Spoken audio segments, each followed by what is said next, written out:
قرآن ہے میسج اللہ کا، یہ آئینے زندگی ہے انسان کے لیے۔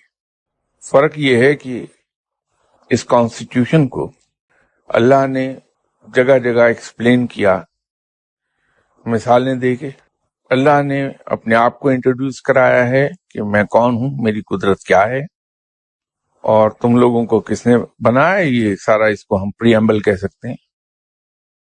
اس کے بعد ہمیں بتایا کہ ہم نے زندگی کیسے گزارنا ہے اس دنیا کے اندر، کہ اگر ہم نے اللہ کے فرمان کے مطابق زندگی گزاری تو اس کے انعامات ملیں گے ہمیں، اور اگر ہم نے نافرمانی کی تو اس کی سزا ہمیں دے دی جائے گی۔ اور یہ بھی واضح کر دیا کہ یہ جو کچھ یہ کہا جا رہا ہے کرنے کو، یہ خود انسان کے فائدے میں ہے۔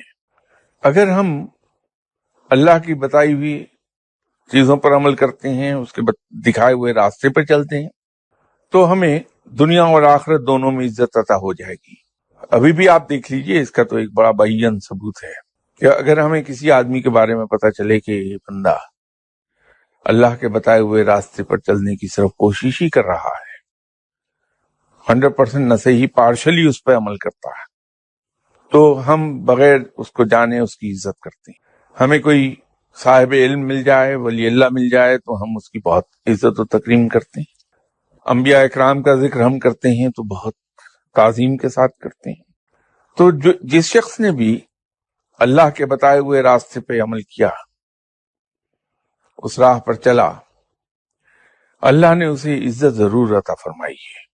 تو یوں قرآن پہ عمل کر کے ہم کو عزت ملتی ہے۔